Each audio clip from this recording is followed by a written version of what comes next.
So guys, today I'm going to talk about the future perspective of science postgraduate students. This video is important for those students who have completed their M.Sc in physics, chemistry, geography, geology, mathematics, zoology, and most importantly all branches of life science including botany. As I'm also a student of life science, so I can give a better insight for those students who are looking for knowledge in life science subject. So let me just start this presentation.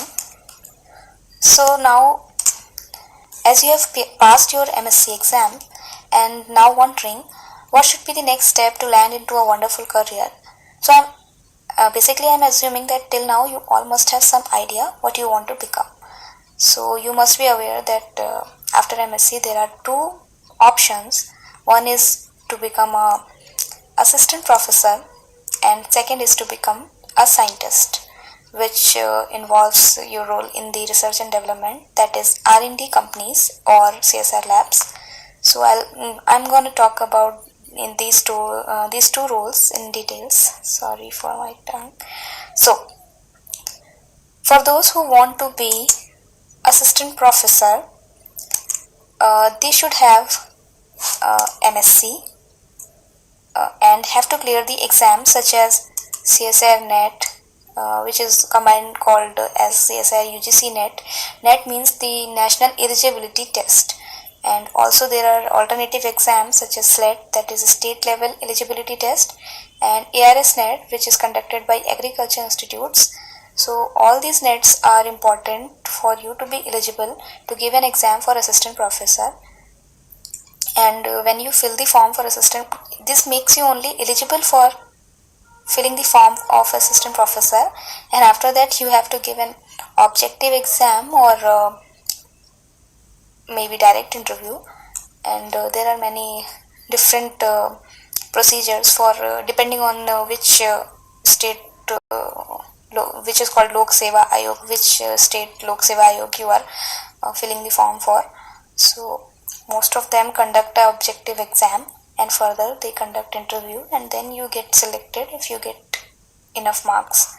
So this is the pathway that if you want to be assistant professor you have to clear this CSR UGC NET or SLET or ARS NET. So now also if you have cleared this exam and you do not want to be assistant professor and still you want to be a scientist and you want to get into the CSR labs, so what you can do is you can join as project fellow in CSR labs or other labs.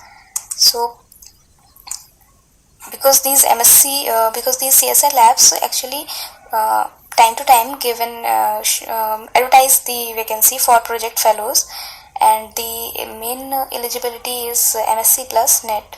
So anybody who has M.Sc and NET exam, who have cleared the NET exam, can appear for the interview of these project fellows.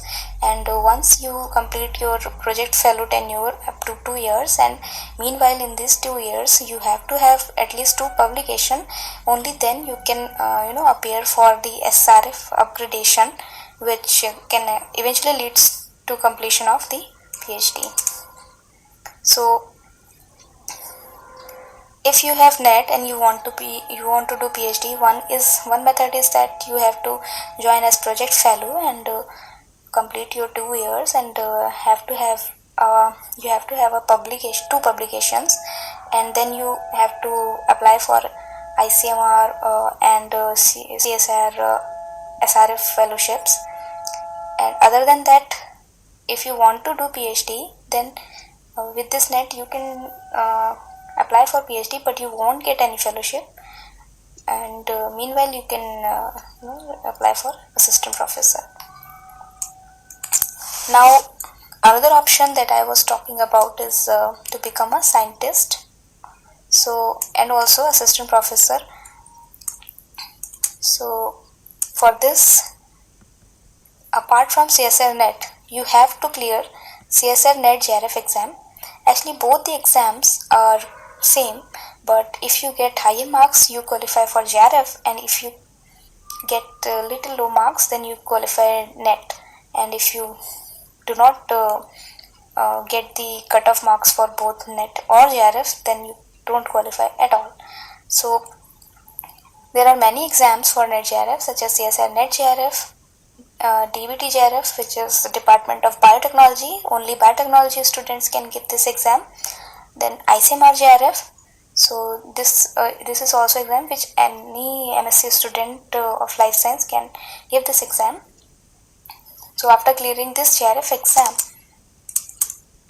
also yes, I forgot that if you cannot qualify the exam and you belongs to SC or ST category, then you can apply for RGNF, that is Rajiv Gandhi National Fellowship, and for this you have to have the at least 60% marks in M.Sc. Only then you can, on the merit basis, these selected for this RGNF fellowship, and with this fellowship you can get registered in any institute or any university for PhD. You will also get the same fellowship that CSIR JRF or DBT JRF or ICMR JRF is getting. So the main difference between NET and JRF is JRF get fellowship to do PhD, and if you want to do PhD without JRF, then you do not get any fellowship, apart from if you join PhD as a project fellow after 2 years that I've told about you. So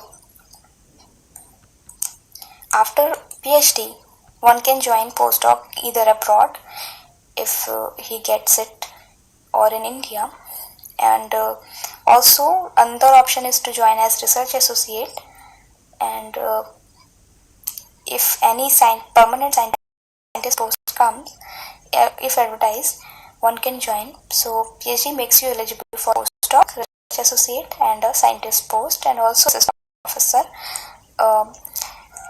The difference between assistant professor with PhD and without PhD is that once you get appointed as assistant professor, you want to get promoted, and if you have PhD, get very easily and less very quickly. But if you do not have PhD, it will take time for you to get promoted, and which is what that you do not want. So please go for PhD, but only go for PhD with fellowship.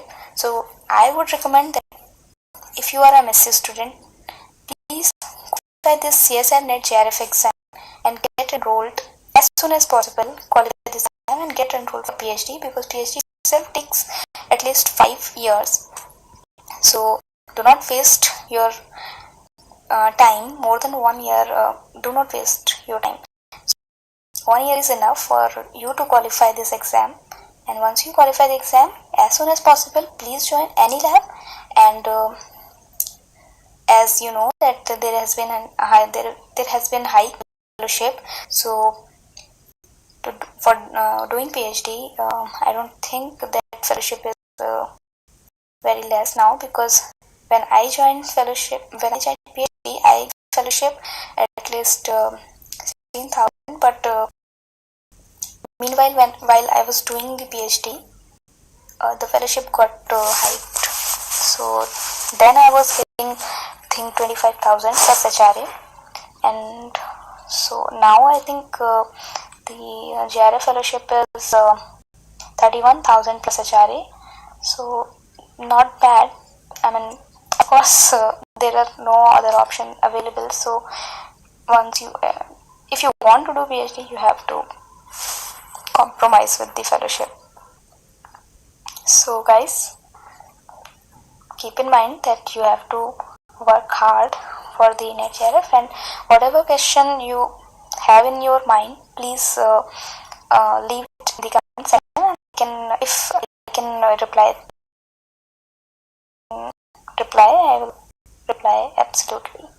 Thanks for watching this video, and sorry, this is my first video, so there are many mistakes that you should be ignoring, and I think I have given you much information.